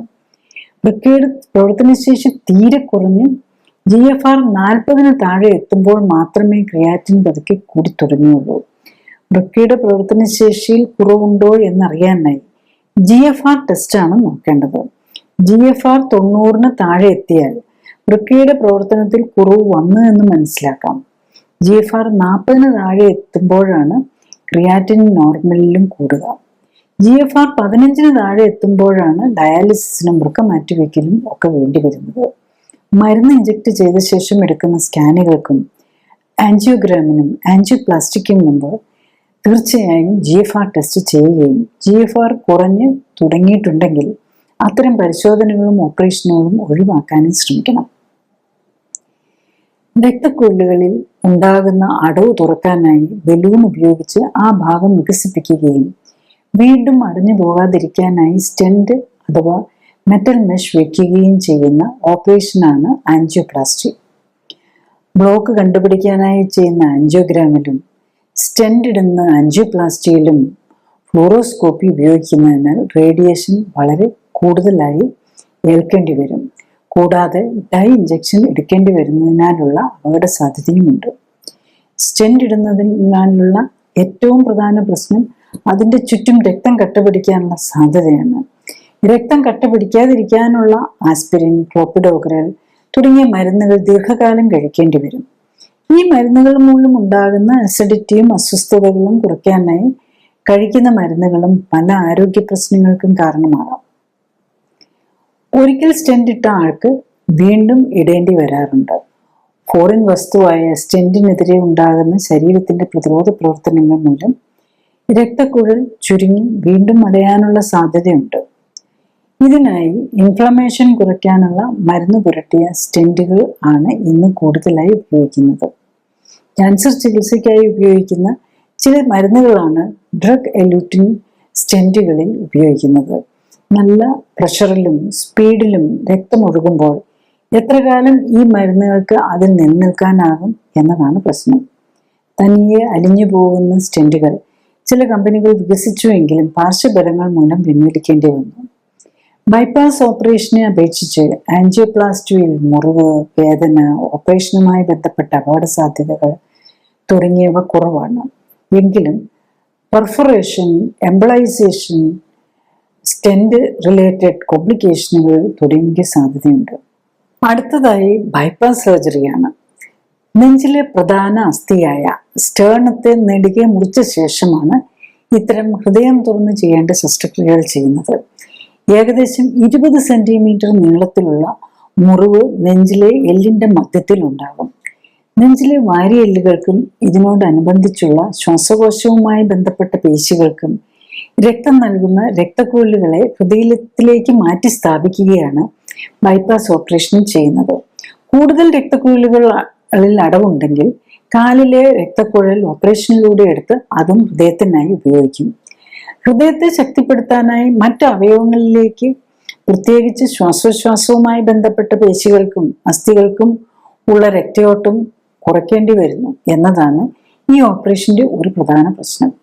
രക്തക്കുഴൽ എടുക്കാനായി കാലിൽ ഉണ്ടാക്കുന്ന മുറിവിനും ഏകദേശം 20 സെന്റിമീറ്ററോളം അതിൽ കൂടുതലോ നീളമുണ്ടാകാം. കാലിലെ രക്തയോട്ടത്തെ പ്രതികൂലമായി ബാധിക്കാമെന്നതിനാൽ പ്രമേഹ രോഗികളിൽ ഇത് ഭാവിയിൽ വ്രണങ്ങൾക്ക് കാരണമാകാം. ഓപ്പറേഷൻ സമയത്ത് ശരീരത്തിലെ രക്തയോട്ടവും ഓക്സിജനേഷനും ശരിയായി നടക്കാനായി ഹാർട്ട് ലങ് മെഷീന്റെ സഹായത്തോടെയാണ് ഓപ്പറേഷൻ ചെയ്യുന്നത്. ഓപ്പറേഷൻ സംബന്ധമായും അനസ്തീസിയ സംബന്ധമായും ഹാർട്ട് ലങ് മെഷീനും അതുമായി ബന്ധപ്പെട്ട് ഉപയോഗിക്കേണ്ടി വരുന്ന മരുന്നുകളും ഒക്കെയായി പലതരം അപകട സാധ്യതകളുള്ള മേജർ ഓപ്പറേഷനാണ് ബൈപ്പാസ് സർജറി. ഓപ്പറേഷൻ കഴിഞ്ഞാലും മുറിവുകളുടെ വേദനയും മുറിവുണങ്ങലും ഒക്കെ പ്രതിസന്ധികൾ ഉണ്ടാക്കാം. ഇത്തരം ഓപ്പറേഷനുകൾ വേണ്ടിവരുന്ന രോഗികൾക്ക് പ്രമേഹവും പ്രഷറും വൃക്ക കരൾ രോഗങ്ങളും കൂടി ഉണ്ടാകാമെന്നതും ഹൃദയ രക്തക്കുഴലിനെ എന്ന പോലെ മറ്റവയവങ്ങളിലെ രക്തക്കുഴലിനെയും ബാധിച്ചിരിക്കാം എന്നതും ഓപ്പറേഷനും അനസ്തീസിയയും സംബന്ധമായ അപകട സാധ്യത വർദ്ധിപ്പിക്കും. അടുത്തതായി ചികിത്സകളുടെ പ്രയോജനം എത്രയെന്ന് നോക്കാം. രോഗലക്ഷണങ്ങളായ പ്രഷറും ഷുഗറും കൊളസ്ട്രോളും നെഞ്ചിടിപ്പും ഒക്കെ നിയന്ത്രിക്കാനായും രക്തം കട്ടയാകുന്നത് തടയാനായുമാണ് മരുന്നുകൾ നൽകുന്നത്. ഇവയൊന്നും രോഗം മാറ്റില്ല. ഓപ്പറേഷനുകളും അങ്ങനെ തന്നെ. അടഞ്ഞ രക്തക്കുഴലിനെ വികസിപ്പിക്കാനും ബൈപ്പാസ് ചെയ്യാനുമുള്ള പ്ലംബിംഗ് വർക്കാണ് ഓപ്പറേഷനുകൾ. മരുന്നിന്റെയും ആൻജിയോപ്ലാസ്റ്റിയുടെയും ബൈപ്പാസ് സർജറിയുടെയും പ്രയോജനങ്ങൾ താരതമ്യം ചെയ്തുകൊണ്ടുള്ള പല പഠനങ്ങളും നടന്നിട്ടുണ്ട്. പ്രധാന പഠനങ്ങളെല്ലാം തന്നെ കാണിക്കുന്നത് ഭാവിയിൽ ഹൃദയ സംബന്ധമായ രോഗം മൂലം മരണപ്പെടാനുള്ള സാധ്യത ഈ 3 ചികിത്സാ രീതികളിൽ ഏത് തിരഞ്ഞെടുത്താലും ഒന്ന് തന്നെയാണ് എന്നതാണ്. 5 മുതൽ 10 വർഷം വരെ നീണ്ട പഠനങ്ങളാണ് പ്രധാനമായി നടന്നിരിക്കുന്നത്. ഓപ്പറേഷൻ കഴിഞ്ഞാലും രക്തം കട്ടയാകാതിരിക്കാനും പ്രഷറിനും ഒക്കെയായി മരുന്ന് കഴിക്കേണ്ടതുണ്ട്. വളരെ അപകട സാധ്യതയുള്ളതും വേദനയും അസ്വസ്ഥതയും അനുഭവിക്കേണ്ടി വരുന്നതും മരണത്തിന് പോലും സാധ്യതയുള്ളതുമായ ഓപ്പറേഷന് വിധേയനായാലും ആയുസിന്റെ കാര്യത്തിൽ ഇങ്ങനെയാണെങ്കിൽ ഓപ്പറേഷനുകൾക്ക് വിധേയരാകുന്നതിന് മുമ്പ് അതിന്റെ ഗുണദോഷങ്ങളെക്കുറിച്ച് രോഗിയും ബന്ധുക്കളും കൃത്യതയോടെ മനസ്സിലാക്കാൻ ശ്രദ്ധിക്കണം. മരുന്ന് കഴിച്ചാലും സ്റ്റെന്റ് ഇട്ടാലും ബൈപ്പാസ് ചെയ്താലും ആയുസ് നീട്ടി കിട്ടണമെങ്കിൽ ജീവിതശൈലി ക്രമീകരണത്തിലൂടെ മാത്രമേ സാധിക്കൂ. അടിസ്ഥാന കാരണമായ ജീവിതശൈലിയിലെ അപാകതകൾ കണ്ടെത്തി പരിഹരിക്കാൻ ശ്രമിച്ചാൽ അപകട സാധ്യതയും വേദനയും പണച്ചിലവുമുള്ള ഓപ്പറേഷനുകളും ജീവിതകാലം മുഴുവൻ നീളുന്ന മരുന്ന് കഴിക്കലും ഒഴിവാക്കാവുന്നതേയുള്ളൂ. ഹൃദയവും രക്തക്കുഴലുമായി ബന്ധപ്പെട്ട അമിത രക്തസമ്മർദ്ദം, ഹൃദയത്തിന്റെ താളം തെറ്റൽ, കൊളസ്ട്രോൾ, രക്തക്കുഴലിൽ അടവ് തുടങ്ങിയവയ്ക്കായി കഴിക്കുന്ന മരുന്നുകളും ഓപ്പറേഷനുകളെയും കുറിച്ചാണ് ഇതുവരെ പറഞ്ഞത്. ഇനി നമുക്ക് എങ്ങനെയാണ് ഇത്തരം രോഗങ്ങളെ മരുന്നും ഓപ്പറേഷനും ഇല്ലാതെ പ്രതിരോധിക്കാനും ചികിത്സിക്കാനും ആകുക എന്ന് നോക്കാം. ആധുനിക പഠനങ്ങൾ കാണിക്കുന്നത് ഈ രോഗങ്ങളുടെ എല്ലാം അടിസ്ഥാന കാരണം ജീവിതശൈലിയിലെ, അതായത് ഭക്ഷണക്രമത്തിലെയും കായികാധ്വാനത്തിലെയും ഏറ്റക്കുറച്ചിലും ഭക്ഷണത്തിലൂടെയും വായുവിലൂടെയും ഉള്ളിലെത്തുന്ന വിഷാംശവുമാണെന്നാണ്. അതിനാൽ ശരീരത്തിന് ആവശ്യമായ പോഷകങ്ങൾ ഉത്തമമായ അളവിലും അനുപാതത്തിലും നൽകാനും എല്ലാ അവയവങ്ങൾക്കും ഉത്തമമായ അളവിൽ വ്യായാമം നൽകാനും ശരീരത്തിലെത്തുന്ന വിഷാംശം കുറയ്ക്കാനുമായാൽ ഈ രോഗങ്ങളെ പ്രതിരോധിക്കാനും ഒരിക്കൽ വന്നാൽ അതിൽ നിന്ന് മോചനം നേടാനുമാകും. ഹാർട്ട് അറ്റാക്കിലേക്ക് നയിക്കുന്ന രക്തക്കുഴലുകളിലെ അടവും ഹാർട്ട് ബീറ്റിന്റെ താളം തെറ്റലും പെട്ടെന്നല്ല ഉണ്ടാകുന്നത്. ആധുനിക ഇൻവെസ്റ്റിഗേഷനുകളിലൂടെ വളരെ നേരത്തെ തന്നെ രക്തത്തിലെയും രക്തക്കുഴലുകളിലെയും ഹാർട്ടിന്റെയും ആരോഗ്യസ്ഥിതി വിലയിരുത്തി വേണ്ട മുൻകരുതലുകൾ എടുത്താൽ ഹാർട്ട് അറ്റാക്കിനും അകാല മരണവും ഒഴിവാക്കാനാവും. പ്രായമായ പുരുഷന്മാരിൽ കണ്ടിരുന്ന ഹാർട്ട് അറ്റാക്ക് ഇപ്പൊ ചെറുപ്പക്കാരിലും സ്ത്രീകളിലും മാത്രമല്ല കുട്ടികളിൽ പോലും വന്നു തുടങ്ങി. അതിനാൽ ചെറുപ്രായത്തിലെ തന്നെ ഹൃദ്രോഗ സാധ്യതകൾ എത്രയുണ്ട് എന്ന് പരിശോധനകളിലൂടെ കണ്ടെത്താനും തടയാനും ശ്രമിക്കുന്നു. ശരീര പരിശോധനയും രക്തപരിശോധനയും വഴി ഹൃദയത്തിന്റെയും രക്തക്കുഴലുകളുടെയും രോഗാവസ്ഥ തുടക്കത്തിൽ തന്നെ കണ്ടെത്താനും രോഗം മൂർച്ഛിച്ചു തുടങ്ങുമ്പോൾ മാത്രമാണ് സ്കാനിങ്ങിലും ആൻജിയോഗ്രാഫിയിലും ഒക്കെ ബ്ലോക്കുകളും ഹൃദയത്തിന്റെ പമ്പിങ്ങിലെ കുറവും ഒക്കെ കാണുക. അതിനു മുമ്പേ കണ്ടെത്തി പരിഹരിക്കുകയാണ് വേണ്ടത്. ആദ്യമായി വേണ്ടത് ശരീര പരിശോധനയാണ്. 3 കാര്യങ്ങളാണ് പ്രധാനമായും നോക്കേണ്ടത്. 1 തൂക്കം, 2 ബ്ലഡ് പ്രഷർ, 3 കൊഴുപ്പിന്റെ അളവ്. ഇവ 3ഉം പരിധിയിൽ കൂടുന്നത് ഹാർട്ട് അറ്റാക്കിന്റെ സാധ്യത വർദ്ധിപ്പിക്കും. പൊക്കം, തൂക്കം, വയറിന്റെയും മറ്റ് ശരീരഭാഗങ്ങളുടെയും ചുറ്റളവ്, ത്വക്കിനടിയിലെ കൊഴുപ്പിന്റെ കട്ടിപ്പ് എന്നിവയിലൂടെ ശരീരത്തിലെ കൊഴുപ്പിന്റെ അളവ് മനസ്സിലാക്കാനാകും. ഒപ്പം തന്നെ ശരീരത്തിനുണ്ടാകേണ്ട ഉത്തമ തൂക്കവും അളവുകളും കണ്ടെത്താനുമാകും. ശരീരത്തിൽ അമിതമായി കൊഴുപ്പുണ്ടോ എന്നും പൊക്കം, ജോലി, പാരമ്പര്യം എന്നീ ഘടകങ്ങൾ അനുസരിച്ച് എത്ര തൂക്കം വരെ ആകാമെന്നും കണ്ടുപിടിച്ച് അതിലേക്ക് എത്താനും നിലനിർത്താനും ശ്രമിക്കുക എന്നതാണ് ആരോഗ്യത്തിലേക്കുള്ള എളുപ്പവഴി. എത്ര നേരത്തെ തുടങ്ങുന്നു അത്രയും നല്ലത്. നെഞ്ചിനുള്ളിലും വയറിനുള്ളിലും അടിഞ്ഞിരിക്കുന്ന കൊഴുപ്പാണ് ഹാർട്ടിനെ ദോഷകരമായി ബാധിക്കുന്നത്. ശരീരത്തിൽ അടിഞ്ഞിരിക്കുന്ന കൊഴുപ്പ് എത്രയെന്നും എവിടേക്ക് എത്ര കൊഴുപ്പുണ്ട് എന്നും വ്യക്തതയോടെ അറിയാൻ ഇന്ന് പ്രത്യേക സ്കാനിംഗ് രീതികളുണ്ട്. അടുത്തതായി വേണ്ടത് രക്തപരിശോധനകളാണ്. ഇതിൽ രക്തത്തിലെ കോശങ്ങളുടെ എണ്ണത്തിലും ഘടനയിലും ഉണ്ടാകുന്ന വ്യത്യാസങ്ങളും രക്തത്തിൽ അലിഞ്ഞു ചേർന്നിരിക്കുന്ന രാസവസ്തുക്കളുടെയും പോഷകങ്ങളുടെയും വിഷവസ്തുക്കളുടെയും അളവും ഒക്കെ പെടും. ഈ പരിശോധനകളിലൂടെ ഇമ്മ്യൂൺ സിസ്റ്റത്തിന്റെ പ്രവർത്തനങ്ങളും പോഷകങ്ങളുടെ ഏറ്റക്കുറച്ചിലും വിഷാംശത്തിന്റെ അളവും കണ്ടെത്താനാവും. CIMT സ്കാൻ അഥവാ കരോട്ടിഡ് ഇൻറ്റിമം മീഡിയ തിക്നെസ് സ്കാൻ എന്നത് കഴുത്തിലെ രക്തക്കുഴലുകളിൽ അടിഞ്ഞിരിക്കുന്ന കൊഴുപ്പിന്റെ അളവ് അറിയാനുള്ള അൾട്രാസൗണ്ട് സ്കാൻ പരിശോധനയാണ്. ഈ പരിശോധനയിലൂടെ തുടക്കത്തിലെ തന്നെ രക്തക്കുഴലിൽ എത്ര കൊഴുപ്പടിഞ്ഞിരിക്കുന്നു എന്ന് കണ്ടുപിടിക്കാനാകും. അതിലൂടെ ഹാർട്ട് അറ്റാക്കിനും സ്ട്രോക്കിനും ഉള്ള സാധ്യത എത്രയെന്നും അറിയാനാകും. അടുത്തത് ചികിത്സ എങ്ങനെയാവണം എന്നതാണ്. ജീവിതശൈലിയിലെ അപാകതകളാണ് ഹാർട്ട് അറ്റാക്കിന് കാരണം. ജീവിതശൈലി മൂലം ഉണ്ടായ പ്രശ്നങ്ങൾ മരുന്നിലൂടെ പരിഹരിക്കാൻ ശ്രമിക്കുന്നതിനാലാണ് ജീവിതശൈലി രോഗങ്ങളായ ഹൃദ്രോഗവും പ്രമേഹവും പ്രഷർ, കൊളസ്ട്രോൾ തുടങ്ങിയവയ്ക്കായി ജീവിതകാലം മുഴുവൻ മരുന്ന് കഴിക്കേണ്ടതായി വരുന്നത്. ജീവിതശൈലി രോഗങ്ങളെ ജീവിതശൈലി ക്രമീകരണത്തിലൂടെ വേണം ചികിത്സിക്കാൻ. സ്വയം ജീവിതശൈലി ക്രമീകരിക്കാൻ ശ്രമിക്കുക എന്നതാണ് ആദ്യപടി. പരിശോധനയിൽ കണ്ട അപാകതകൾ പരിഹരിക്കാനും നിലനിർത്താനും കഴിയുന്നുണ്ടോ എന്ന് പരിശോധനകളിലൂടെ ഉറപ്പാക്കണം. കുറഞ്ഞത് വർഷത്തിൽ ഒരിക്കലെങ്കിലും തുടർ ചെക്കപ്പ് നടത്തി എല്ലാ പാരാമീറ്റേഴ്സും നോർമലായി നിലനിൽക്കുന്നു എന്ന് ഉറപ്പുവരുത്തണം. എളുപ്പവഴി എന്ന നിലയിൽ പ്രഷറിനും കൊളസ്ട്രോളിനും ഒക്കെ മരുന്ന് കഴിച്ചുകൊണ്ടിരുന്നാൽ അത് ജീവിതകാലം മുഴുവൻ തുടരേണ്ടി വരും എന്നത് മാത്രമല്ല, മരുന്നിന്റെ പാർശ്വഫലങ്ങൾ മൂലമുള്ള ആരോഗ്യ പ്രശ്നങ്ങൾക്കും കാലക്രമത്തിൽ ഉണ്ടാവും. കൂടാതെ കാലം ചെല്ലുന്നതനുസരിച്ച് മരുന്നുകളുടെ ഡോസും എണ്ണവും കൂട്ടേണ്ടതായും വരും. അതിനാൽ സ്വയം ജീവിതശൈലി ക്രമീകരണത്തിലൂടെ പ്രഷറും കൊളസ്ട്രോളും ഷുഗറും ഒക്കെ നിയന്ത്രിക്കാൻ സാധിച്ചില്ല എങ്കിൽ ക്ലിനിക്കൽ സപ്പോർട്ടോടെ ജീവിതശൈലി ക്രമീകരിച്ച് അപാകതകൾ പരിഹരിക്കാൻ ശ്രമിക്കുകയാണ് വേണ്ടത്. കുടുംബത്തിൽ പാരമ്പര്യമായ ഹൃദ്രോഗ സാധ്യത ഉള്ളവരും കൈകളിലും കാലിലും തരിപ്പ്, പുകച്ചിൽ, സ്റ്റെൻറ്റ് കയറുമ്പോഴും വേഗം നടക്കുമ്പോഴും കിതപ്പ്, ക്ഷീണം, നെഞ്ചിരിപ്പ് തുടങ്ങിയ ലക്ഷണങ്ങളുള്ളവരും ഹാർട്ട് അറ്റാക്ക് വരുമോ എന്ന് പേടിയുള്ളവരും ഇടയ്ക്ക് പരിശോധനകൾ നടത്തി അപാകതകൾ കണ്ട ജീവിതശൈലി ക്രമീകരിക്കാനും വീണ്ടും പരിശോധന നടത്തി നോർമലായി എന്ന് ഉറപ്പുവരുത്തുകയും ചെയ്യണം. ജീവിതശൈലി ക്രമീകരണം എന്നാൽ എന്താണ് എന്ന് മനസ്സിലാക്കുകയാണ് അടുത്ത സ്റ്റെപ്പ്. ശരീരത്തിന് ഉത്തമമായി പ്രവർത്തിക്കാൻ വേണ്ട അവസരം ഉറപ്പുവരുത്തുകയാണ് ജീവിതശൈലി ക്രമീകരണത്തിന്റെ ലക്ഷ്യം. ഇതിനായി 3 ഘടകങ്ങൾക്കാണ് ഊന്നൽ നൽകേണ്ടത്. ഒന്നാമതായി പോഷകങ്ങൾ ഉത്തമമായ അളവിൽ ശരീരത്തിന് കിട്ടുന്നു എന്ന് ഉറപ്പുവരുത്തുക. 2, ശരീരത്തിന്റെ എല്ലാ കോശങ്ങൾക്കും അവയവങ്ങൾക്കും ഉത്തമമായ അളവിൽ രക്തയോട്ടവും ഉത്തേജനവും ലഭിക്കുന്നു എന്ന് ഉറപ്പുവരുത്തുക. 3, ശരീരത്തിലെത്തുന്ന വിഷാംശത്തിന്റെ അളവ് കുറയ്ക്കാൻ ശ്രമിക്കുക. കുടവയർ ഉണ്ട് എങ്കിൽ ശരീരത്തിൽ അമിതമായി കൊഴുപ്പുണ്ട് എന്ന് അനുമാനിക്കാം.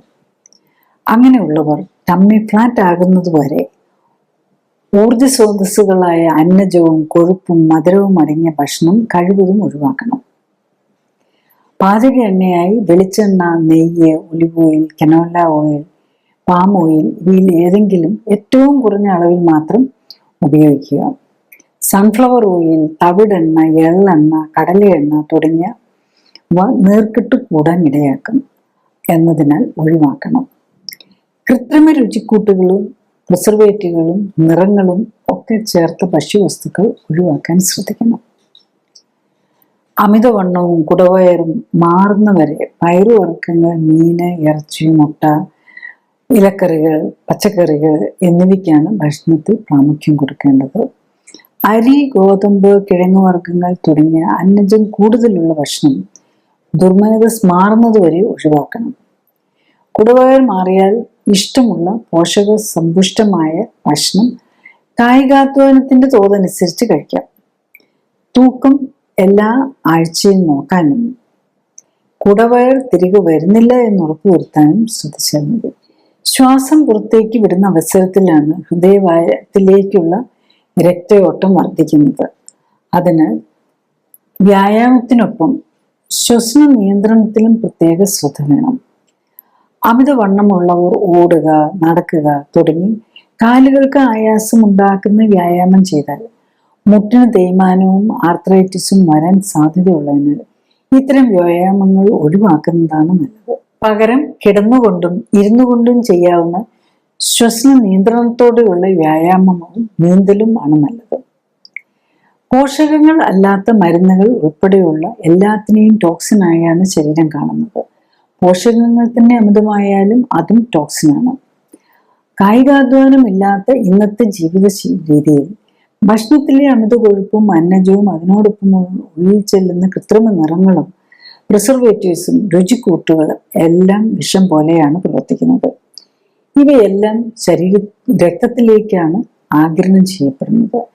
രക്തത്തിലെ കോശങ്ങളെയും രക്തക്കൊഴലുകളെയും ഹൃദയത്തെയും ഉള്ളിൽ നിന്ന് പൊതിഞ്ഞിരിക്കുന്ന കോശങ്ങളെയുമാണ് ഈ വിഷവസ്തുക്കൾ ഏറ്റവും ദോഷകരമായി ബാധിക്കുക. ചുരുക്കി പറഞ്ഞാൽ, 1.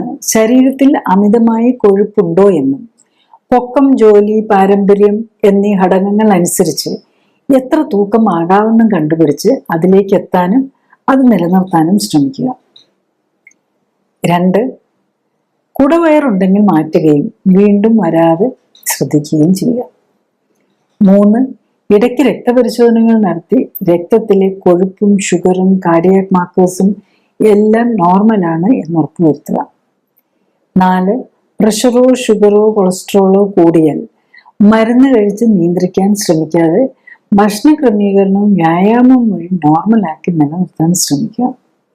5. ശരീരം മരുന്നുകളെ കാണുന്നത് ടോക്സിനായിട്ടാണ്.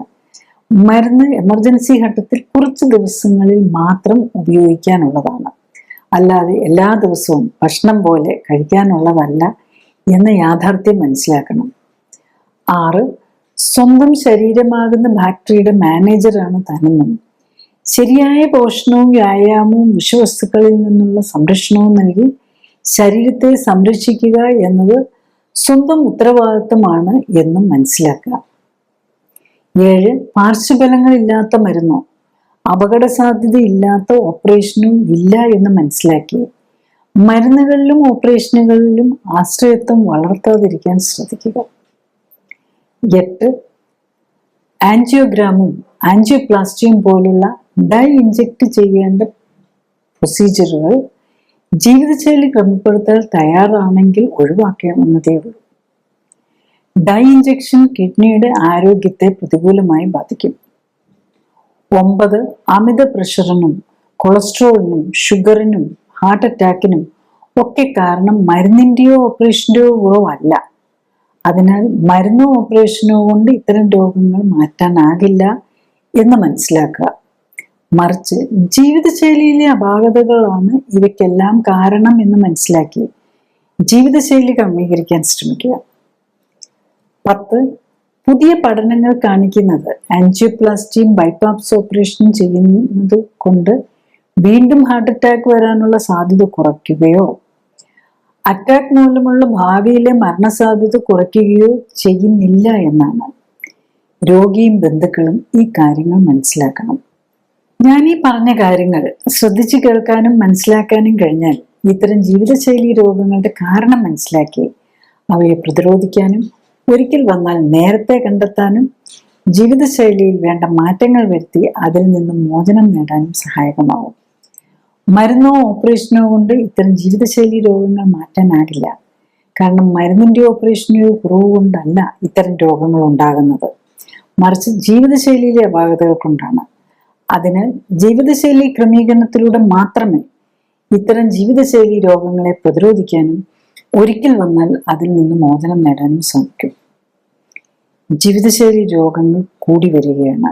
ഒപ്പം തന്നെ ജീവിതശൈലി രോഗങ്ങൾക്കായി ഓപ്പറേഷനുകൾക്ക് വിധേയരാകേണ്ടി വരുന്ന രോഗികളുടെ എണ്ണവും കൂടി വരുന്നു.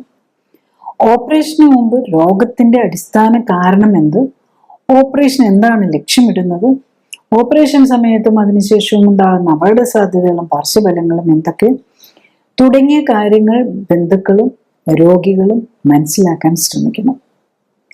ഒപ്പം തന്നെ ഓപ്പറേഷനിലൂടെ ലഭിക്കുന്ന പ്രയോജനം, ഓപ്പറേഷൻ കൊണ്ട് രോഗം മാറുമോ, ഇനിയും രോഗമുണ്ടാകാൻ സാധ്യതയുണ്ടോ തുടങ്ങിയ കാര്യങ്ങളും അറിയാൻ ശ്രമിക്കുക. ഇൻഷുറൻസ് പരിരക്ഷ ഉള്ളവരാണ് കൂടുതലും ഓപ്പറേഷനായി പണം ചെലവാക്കേണ്ടി വരുന്നില്ല. അതിനാൽ ശസ്ത്രക്രിയകളെ വളരെ ലാഘവത്തോടെ കാണുന്ന രീതി കൂടി വരികയാണ്. അനസ്തീസ്യ സംബന്ധമായും ഓപ്പറേഷൻ സമയത്തും അതിനുശേഷവും ഉണ്ടാകാവുന്ന അപകട സാധ്യതകൾ വളരെ ചെറുതാണെങ്കിലും മരണത്തിന് പോലും ഉള്ള സാധ്യത ഉണ്ടാക്കും എന്ന യാഥാർത്ഥ്യം മനസ്സിലാക്കണം. ഓപ്പറേഷനായി നൽകുന്ന മിക്ക സമ്മതപത്രത്തിലും മരണം വരെ സംഭവിക്കാൻ സാധ്യതയുണ്ട് എന്ന് എഴുതിയിട്ടുണ്ടാവും. രോഗിയും ബന്ധുക്കളും ഓപ്പറേഷന് മുമ്പായി നൽകേണ്ട സമ്മതപത്രം ഓപ്പറേഷൻ ദിവസമല്ല വായിക്കേണ്ടത്, മറിച്ച് ഓപ്പറേഷന് വിധേയമാകാൻ തീരുമാനിക്കുന്നതിനും തീയതി ഫിക്സ് ചെയ്യുന്നതിനും മുമ്പ് ഒപ്പുവെക്കേണ്ട സമ്മതപത്രം വായിച്ചു നോക്കി മനസ്സിലാക്കണം. ജീവിതശൈലി രോഗങ്ങളുള്ളവർക്ക്, പ്രത്യേകിച്ചും രക്തക്കുഴലുകളെ ബാധിക്കുന്ന രോഗങ്ങളുള്ളവർക്ക് അനസ്തീസിയയുടെയും ശസ്ത്രക്രിയ സംബന്ധമായും ഉള്ള അപകട സാധ്യതകളും പാർശ്വഫലങ്ങളും കൂടുതലാണ് എന്നതും അറിയാം. രോഗങ്ങൾ തുടക്കത്തിലേ കണ്ടെത്തുകയും അമിതവണ്ണമുണ്ടെങ്കിൽ കുറയ്ക്കാൻ ശ്രമിക്കുകയും മെറ്റബോളിസത്തിലെയും ഇമ്മ്യൂണിറ്റിയിലെയും അപാകതകൾ കണ്ടെത്തി പരിഹരിക്കാൻ ശ്രമിക്കുകയുമാണ് വേണ്ടത്. അടുത്തത്, ആരോഗ്യ കാര്യങ്ങളെക്കുറിച്ച് സംസാരിക്കുന്ന വ്യക്തിയുടെ ശാസ്ത്രീയ അടിത്തറ വിലയിരുത്തേണ്ടതുണ്ട് എന്നതാണ്. ഞാൻ ഡോക്ടർ ജോളി തോംസൺ 1981 ബാച്ചിൽ കോട്ടയം മെഡിക്കൽ കോളേജിൽ നിന്നും MBBS-ഉം തുടർന്ന് തിരുവനന്തപുരം മെഡിക്കൽ കോളേജിൽ നിന്നും MD-യും റീപ്രൊഡക്റ്റീവ് മെഡിസിനിലും സർജറിയിലും സ്പെഷ്യൽ ട്രെയിനിങ്ങുകൾക്ക് ശേഷം ഗവൺമെന്റ് സർവീസിൽ ചേർന്നു. 97-ൽ റിസൈൻ ചെയ്ത ശേഷം എറണാകുളത്ത് തേവരയിൽ ലൈഫ് കെയർ സെന്ററിൽ മരുന്നുകളും ശസ്ത്രക്രിയകളും ഒഴിവാക്കി ക്ലിനിക്കൽ സപ്പോർട്ടോടെയുള്ള ജീവിതശൈലി ക്രമീകരണത്തിലൂടെ ജീവിതശൈലിയുമായി ബന്ധപ്പെട്ട രോഗങ്ങൾ തടയുന്നതിനും ചികിത്സിച്ചു മാറ്റുന്നതിനും ഊന്നൽ നൽകുന്നു. മോഡേൺ മെഡിസിനിൽ ഉപയോഗിക്കുന്ന മരുന്നുകളും ഓപ്പറേഷനുകളും ഫിസിയോതെറാപ്പിയും ഇമ്മ്യൂണിറ്റിയെ എങ്ങനെ സ്വാധീനിക്കുന്നു എന്നതിനെക്കുറിച്ച് പഠനങ്ങൾ നടത്തി. ഈ പഠനങ്ങളുടെ വെളിച്ചത്തിൽ ഇമ്മ്യൂണിറ്റിയെ ഉത്തേജിപ്പിക്കാനുള്ള പോഷക മിശ്രിതങ്ങളും ഓക്സിഫ്ലെക്സ് എന്ന പ്രത്യേക വ്യായാമ രീതിയും ഡെവലപ്പ് ചെയ്തു.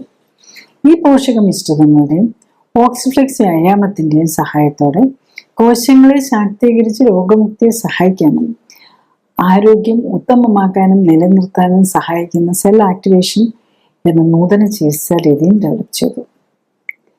അടുത്തതായി, എന്താണ് ക്ലിനിക്കലി സൂപ്പർവൈസ്ഡ് ആൻഡ് സപ്പോർട്ടഡ് ജീവിതശൈലി ക്രമീകരണം എന്നതാണ്. ക്ലിനിക്കലി സൂപ്പർവൈസ്ഡ് ജീവിതശൈലി ക്രമീകരണത്തിൽ ശരീരഘടനയും ശരീരത്തിലെ കൊഴുപ്പിന്റെ അളവും കണ്ടെത്തുകയും ഒപ്പം തന്നെ ഉത്തമ ശരീരഘടന എന്തായിരിക്കണം എന്ന് കണ്ടെത്തുകയുമാണ് ആദ്യഘട്ടം. രണ്ടാമതായി, രക്തപരിശോധനകൾ നടത്തി ഹൃദയം, രക്തക്കുഴലുകൾ, ലിവർ, കിഡ്നി തുടങ്ങിയ അവയവങ്ങളുടെ ആരോഗ്യസ്ഥിതിയും ഇമ്മ്യൂൺ സ്റ്റാറ്റസും ഹോർമോണുകളുടെയും പോഷകങ്ങളുടെയും ലെവലും ശരീരത്തിന് ചേരുന്ന ഭക്ഷ്യവസ്തുക്കൾ ഏതൊക്കെ എന്ന് മനസ്സിലാക്കാൻ ശ്രമിക്കുകയുമാണ്. മൂന്നാമതായി, ഉത്തമ ശരീരഘടനയിൽ എത്താനായി വേണ്ട ജീവിതശൈലി ക്രമീകരണങ്ങളാണ്. രോഗിയുടെ പ്രത്യേകതകൾ അനുസരിച്ച് ഉത്തമ ന്യൂട്രീഷനും വ്യായാമവും നൽകുന്നതിനൊപ്പം ശരീരത്തിലെത്തുന്ന വിഷാംശം കുറയ്ക്കാനുമാണ് ഇതിൽ ശ്രമിക്കുന്നത്. ശരീരകോശങ്ങൾക്ക് പ്രവർത്തിക്കാൻ ഉത്തമമായ സാഹചര്യം ഒരുക്കുന്നതിലൂടെ ജീവനാധാരമായ മെറ്റബോളിക് രാസപ്രവർത്തനങ്ങളുടെ സമുദ്രിതാവസ്ഥ വീണ്ടെടുക്കുകയും നിലനിർത്തുകയുമാണ് ലക്ഷ്യം. ജീവിതശൈലി ക്രമീകരണത്തിലൂടെ രക്തയോട്ടവും മെറ്റബോളിക് പ്രവർത്തനങ്ങളും ഹോർമോൺ ബാലൻസും ഇമ്മ്യൂണിറ്റിയും ശരീരഘടനയും ഉത്തമമാക്കാനും നിലനിർത്താനും കഴിഞ്ഞാൽ ഒട്ടും മിക്ക ജീവിതശൈലി രോഗങ്ങളെയും പ്രതിരോധിക്കാനാകും.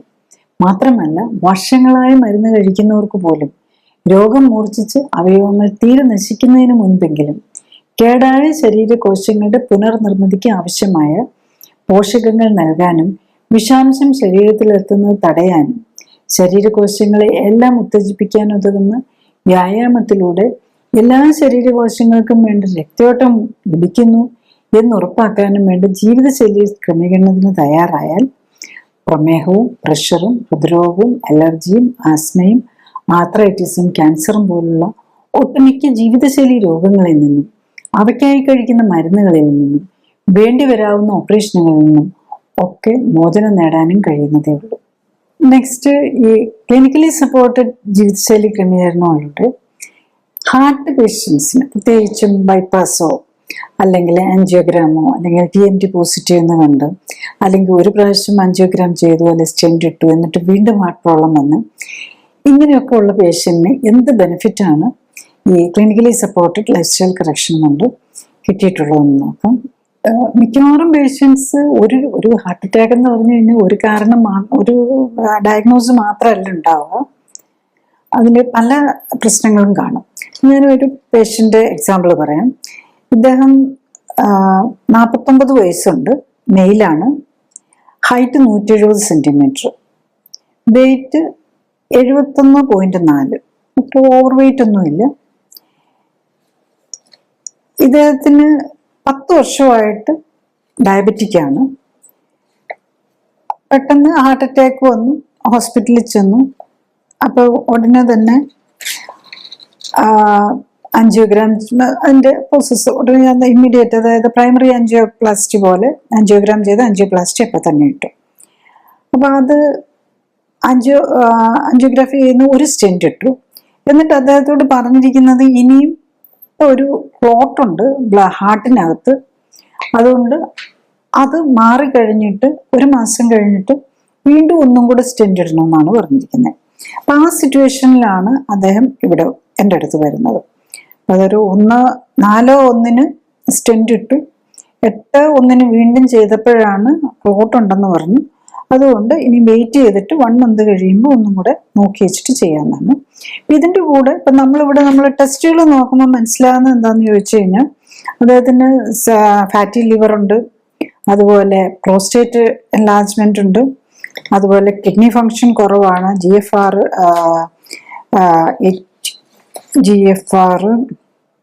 കുറഞ്ഞിട്ടുണ്ട്, ക്രിയാറ്റിനും 1.2 ഉണ്ട്. അത് ചിലപ്പോൾ ആൻജിയോഗ്രാം ചെയ്തതിൻ്റെ ഇഫക്റ്റും കൂടെയാവാം. പിന്നെ PSAയും കൂടുതലാണ്, അതായത് പ്രോസ്റ്റേറ്റ് സ്പെസിഫിക് ആൻറ്റിജൻ, അതൊരു പ്രോസ്റ്റേറ്റ് ക്യാൻസറിൻ്റെ ഒരു മാർക്കറാണ്.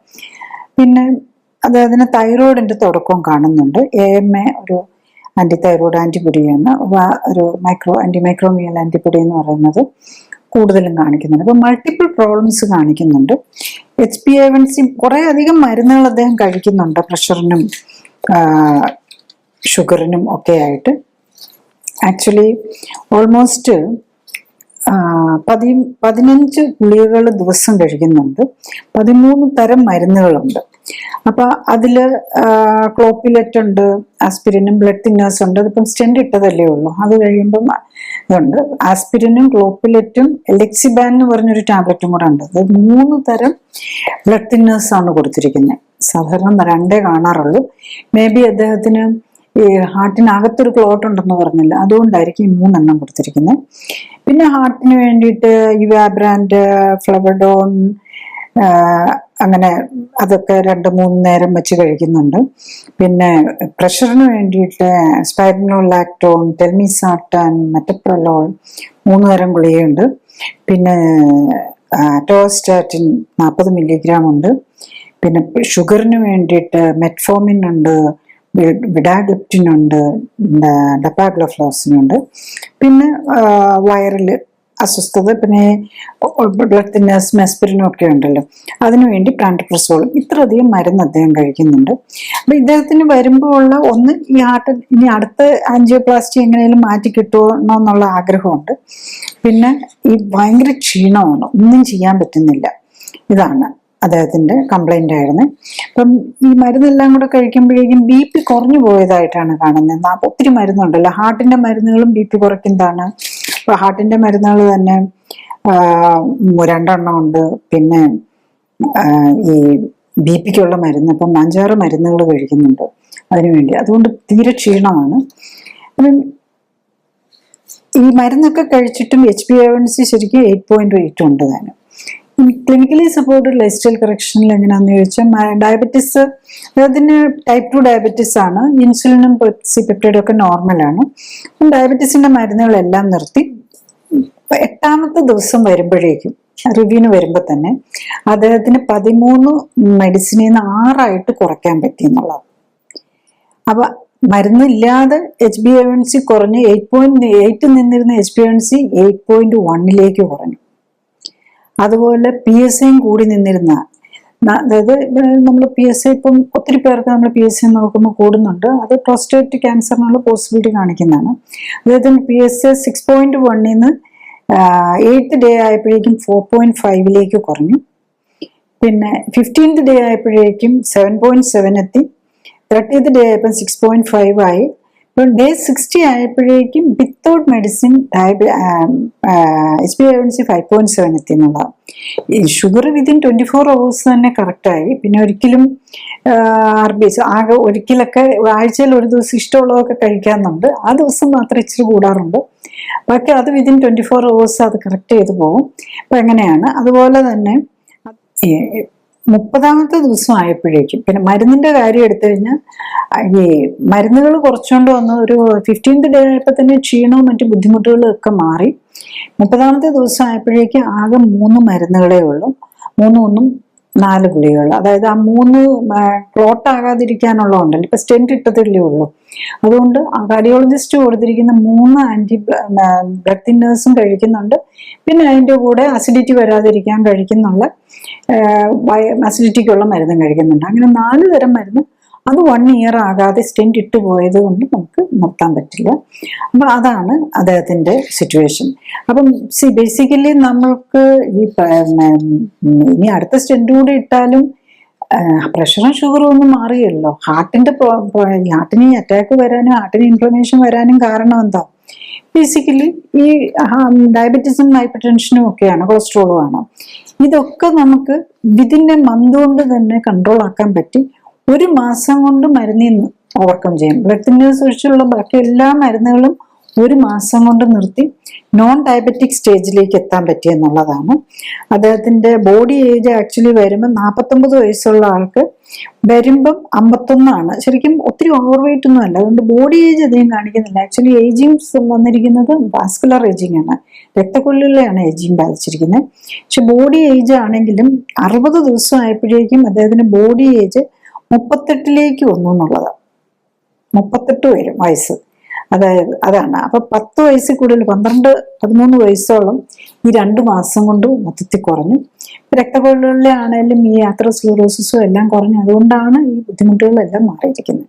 ഞാൻ ഒരു പേഷ്യന്റിന്റെയും കൂടെ ഒന്ന് ഷോർട്ടായിട്ട് പറഞ്ഞു പോകാം, കൂടുതൽ വീഡിയോ ഒത്തിരി നീണ്ടുപോയി. ഇതൊരു 79 വയസ്സുള്ള ലേഡിയാണ്. ഇവര് ഡയബറ്റിക് ആണ്, ഹൈപ്പർ ടെൻഷൻ ഉണ്ട്, 10 വർഷമായി ഡയബറ്റിക് ഉണ്ട്, ഹൈപ്പർ ടെൻഷൻ ഉണ്ട്, CKD ഉണ്ട്, തൈറോയിഡിന്റെ പ്രോബ്ലം ഉണ്ട്. ഇവരുടെ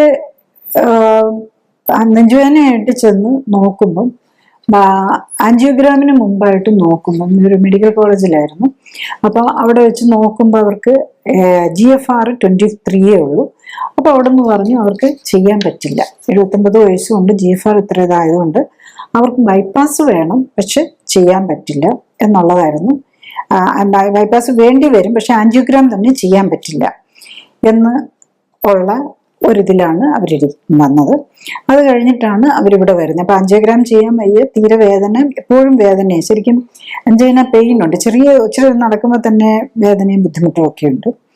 പിന്നെ ഡയബറ്റീസിന് വേണ്ടി ഇൻസുലിൻ എടുക്കുന്നുണ്ട്, കുറേ മരുന്നുകളും ഉണ്ട്. വരുമ്പോൾ ഓൾമോസ്റ്റ് അത്ര മരുന്നും 12 തരം മരുന്നും ഇൻസുലിനും എടുത്തുകൊണ്ടിരിക്കുകയാണ്. 2 നേരം ഇൻസുലിനും ഉണ്ട്. അപ്പം ഇവരുടേതാണേലും നമ്മൾ മെഡിസിൻസ് നമ്മൾ തുടങ്ങുമ്പോൾ തന്നെ നിർത്തും. ഡയബറ്റീസിന്റെ മെഡിസിൻ വേറെ ഒന്നും നിർത്തുകയില്ല കേട്ടോ. ഡയബറ്റീസിൻ്റെ മാത്രം, ഇത് ടൈപ്പ് 2 ഡയബറ്റീസ് ആണെന്ന് ഉറപ്പുള്ളത് കൊണ്ട് ഇൻസുലിൻ ശരീരത്തിൽ ശരിക്കും പറഞ്ഞാൽ അവരുടെ ഇൻസുലിൻ ലെവൽ ഒത്തിരി കൂടുതലായിരുന്നു. ഇൻസുലിൻ എടുത്തുകൊണ്ടിരിക്കില്ല. 127 ഉണ്ട്, ഷുഗറാണ് 245. ശരിക്കും ഇൻസുലിൻ ഒത്തിരി കൂടുതലാണ്. അപ്പൊ ഇൻസുലിൻ റെസിസ്റ്റൻസ് ആണ്. അപ്പൊ ഇവരുടെ നമ്മൾ മെഡിസിൻസ് ആണെങ്കിൽ ആക്ച്വലി 12 മരുന്നുണ്ടായിരുന്നു. 8ാം ദിവസം ആയപ്പോഴേക്ക് 7 കുറഞ്ഞു. 15-ാം ദിവസം ആയപ്പോഴേക്കും 5 കുറഞ്ഞു. 30-ാം ദിവസം ആയപ്പോഴേക്കും 1. അത് ഒരു 1 മോർ വീക്കിനുള്ളിൽ എല്ലാ മരുന്നുകളും തീർന്നു എന്നുള്ളതാണ്. മരുന്നുകളെല്ലാം കുറച്ചുകൊണ്ട് ഒന്ന് നിർത്താറായി. പേഷ്യൻ്റ് സിംറ്റം ഫ്രീ ആയി. എല്ലാ കാര്യങ്ങളും നോക്കാനുള്ള ഇതായി. മരുന്നില്ലാതെ ശരിക്കും HbA1c 6.6 നിന്നിരുന്നത് മരുന്നില്ലാതെ 6ലേക്ക് 1 മാസം കൊണ്ട് 6ലേക്ക് വന്നു. 90 days ആയപ്പോഴേക്കും 5.8 വന്നു. ആൻഡ് ഏറ്റവും ഇമ്പോർട്ടൻ്റ് ആയിട്ടുള്ള എന്താണെന്ന് വെച്ചാൽ GFR ആണ്. അവരുടെ GFR വരുമ്പം നമ്മളിവിടെ നോക്കുമ്പോൾ 22 ഉണ്ടായിരുന്നത്. അത് ഡേ 90 ആയപ്പോഴേക്കും ഡേ 60 ആയപ്പോഴേക്കും 42 കൂടി. ഡേ 90 ആയപ്പോഴേക്കും 47 എത്തി. അത്ര ഫാസ്റ്റായിട്ട് GFR കൂടി വന്നു എന്നുള്ളത്.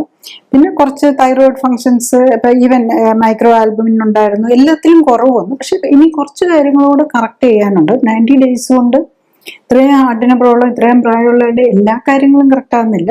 പക്ഷെ മരുന്ന് 1 മാസത്തിന് ഇല്ലാതെയാണ് നമ്മൾ ഈ ഇമ്പ്രൂവ്മെന്റ് എല്ലാം. പക്ഷെ ഇപ്പം 40ലേക്കൊക്കെ GFR വന്നു കഴിഞ്ഞ് കഴിഞ്ഞാൽ പിന്നെ നമുക്ക് പേടിക്കേണ്ട കാര്യമില്ല. ഇത്രയും അവർക്കൊരിക്കലും ഒരു ഡയാലിസിസിലേക്കൊന്നും പോകേണ്ട വരികയല്ല, പ്രൊവൈഡഡ് കറക്റ്റായിട്ട് കാര്യങ്ങൾ നോക്കുവാണെങ്കിൽ. ഒരു പേഷ്യൻ്റെ കൂടെ പറയാം, ഫാസ്റ്റായിട്ട് പറഞ്ഞു വിടാം. അത് 55 വയസ്സുള്ള ലേഡിയാണ്. 156 സെന്റിമീറ്റർ ഹൈറ്റ്, 62.6 വെയിറ്റ്. അപ്പം ഇവർക്ക് 3 വർഷമായിട്ട് ഹാർട്ടിന്റെ അസുഖങ്ങളുണ്ട്. ആദ്യമായിട്ട് 21-ലാണ്. അന്ന് നെഞ്ചുവേദന വന്നു, ഒരു സ്റ്റെന്റ് ഇട്ടു. പിന്നെ 23 മെയ്യിൽ വീണ്ടും നെഞ്ചുവേദന വന്നു. അത് ആൻജിയോഗ്രാം ഒക്കെ ചെയ്തിട്ട് ബൈപ്പാസ് വേണമെന്ന് പറഞ്ഞ് ബൈപ്പാസ് ചെയ്തു. മെയ്യിൽ ബൈപ്പാസ് കഴിഞ്ഞിട്ട് വീണ്ടും ജൂലൈയിൽ നെഞ്ചുവേദന വന്നിട്ട് വീണ്ടും ആൻജിയോപ്ലാസ്റ്റി ചെയ്തു. 2 സ്റ്റെന്റും കൂടെ ഇട്ടു. വീണ്ടും ഒക്ടോബറിൽ നെഞ്ചുവേദന വന്നു.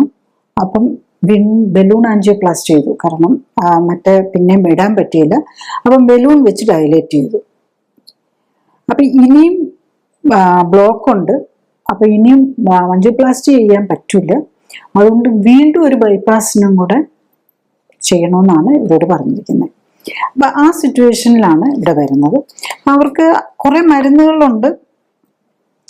ഈ കോസ്പ്രിൻ, റിലിൻഡ, ബൈപ്പാസ് സ്റ്റെന്റൊക്കെ ഇട്ടിരിക്കുന്ന പേഷ്യൻ്റ് ആണല്ലോ. പിന്നെ GTN, സോർബിട്രേറ്റ്, കൊറാമാൻഡില്, ട്രിവിഡോൺ, ലാസിക്സ്, കുറെ മരുന്നുകളുണ്ട്. പിന്നെ കൊളസ്ട്രോള്, തൈറോയിഡ് ഒക്കെ ഉണ്ട്.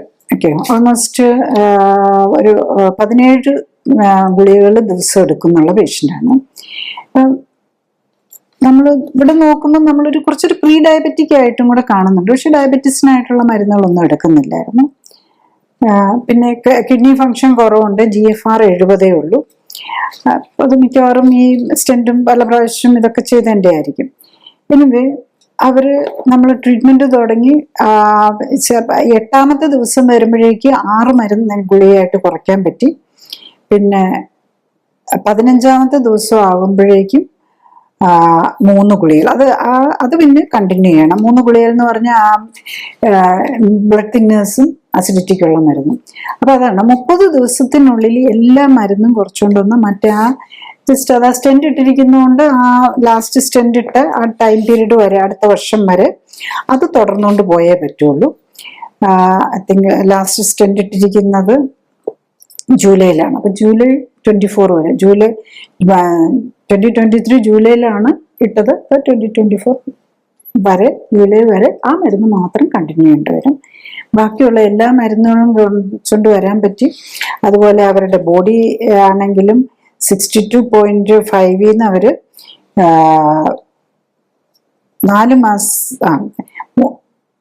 3 മാസം ആയപ്പോഴേക്കും അവര് 54ലേക്ക് വന്നു. അവർ ഇത്തിരി ഉഴപ്പിയാണ്, അല്ലെങ്കിൽ ഇച്ചിരി കൂടെ കൂടുതൽ കുറയ്ക്കാവുന്നതായിരുന്നു. ആക്ച്വലി അവർ വരുമ്പോൾ അവരുടെ ബോഡി ഏജ് 10 വയസ്സ് കൂടുതൽ. 55 വയസ്സുള്ള ആൾക്ക് 65. ഇപ്പൊ അത് 3 മാസം ആയപ്പോഴേക്കും 58ലേക്ക് കുറച്ചുകൊണ്ട് വരാൻ പറ്റും. അപ്പം 58 ശരിക്കും കുറച്ചും കൂടെ നന്നായിട്ട് ഇച്ചിരി അതിൻ്റെ ഇടയിൽ ഈ ഹാർട്ട് പ്രശ്നങ്ങളെല്ലാം ഉണ്ടായിരുന്ന ആള് അപ്പോഴേക്കും ഒരു മാസം കഴിഞ്ഞപ്പോഴേക്കും ഒക്കെ ആയപ്പോഴേക്കും പിന്നെ ഒരു ടൂറൊക്കെ പോയി. അപ്പൊ അങ്ങനെയൊക്കെ കുറച്ച് ഗ്യാപ്പുകൾ വന്നുകൊണ്ട്, അല്ലെങ്കിൽ ശരിക്കും ഈ 3 മാസം ആകുമ്പോഴേക്കും തന്നെ അറൗണ്ട് 50ലേക്ക് വെയിറ്റ് കൊണ്ടുവരാൻ പറ്റേണ്ടതാണ്.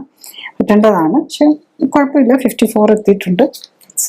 ക്ലിനിക്കലി സപ്പോർട്ടഡ് ജീവിതശൈലി ക്രമീകരണത്തിൽ രോഗലക്ഷണങ്ങളെ അല്ല ഫോക്കസ് ചെയ്യുന്നത്, അതിന്റെ അടിസ്ഥാന കാരണമായ ശരീരഘടനയിലെയും ഹോർമോൺ ബാലൻസിലെയും ഇമ്മ്യൂണിറ്റിയിലെയും വ്യതിയാനങ്ങളെയും അവയ്ക്ക് കാരണമായ ജീവിതശൈലിയിലെ അപാകതകൾ പരിഹരിക്കാനുമാണ്.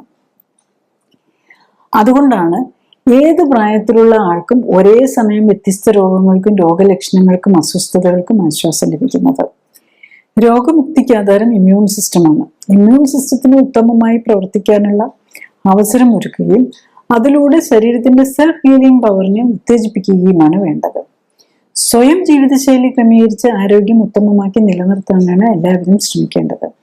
അതിന് കഴിയാതെ വരികയോ ഹൃദ്രോഗവും ക്യാൻസറും പോലുള്ള മാരക രോഗങ്ങൾ സംശയിക്കപ്പെടുമ്പോഴും ഒന്നിൽ കൂടുതൽ രോഗങ്ങൾ ഉള്ളവർക്കും മരുന്നുകൾ ദീർഘകാലം ഉപയോഗിക്കേണ്ടി വരുന്നവർക്കും മരുന്നുകൾ കൊണ്ടും അസ്വസ്ഥതകൾ മാറ്റാൻ കഴിയാതെ വരുമ്പോഴും ഓപ്പറേഷൻ ആവശ്യമായി വരുന്നവർക്കുമാണ് ക്ലിനിക്കൽ സപ്പോർട്ടോടെയും സൂപ്പർവിഷനോടെയും ഉള്ള ജീവിതശൈലി ക്രമീകരണം ആവശ്യമായി വരുന്നത്.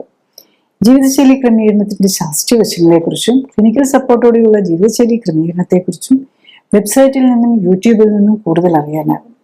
ഡോക്ടറെക്കാൾ അറിവ് നേടാം എന്ന യൂട്യൂബ് സീരീസിലെ വീഡിയോകളും നൂതന സമീപനം എന്ന സീരീസിലെ ആദ്യ വീഡിയോയും നിങ്ങളുടെ രോഗത്തെക്കുറിച്ചുള്ള വീഡിയോകളും ചികിത്സ എങ്ങനെയാവണം എന്ന സീരീസിലെ വീഡിയോയും കാണാൻ പ്രത്യേകം ശ്രദ്ധിക്കുക. ഫേസ്ബുക്കിലും യൂട്യൂബിലും എല്ലാ ശനിയാഴ്ചയും 2:30-നുള്ള ലൈവ് എപ്പിസോഡുകളും നിങ്ങളുടെ രോഗവുമായി ബന്ധപ്പെട്ട കഴിഞ്ഞുപോയ എപ്പിസോഡുകളും കാണുന്നത് നല്ലതാണ്. Thank you.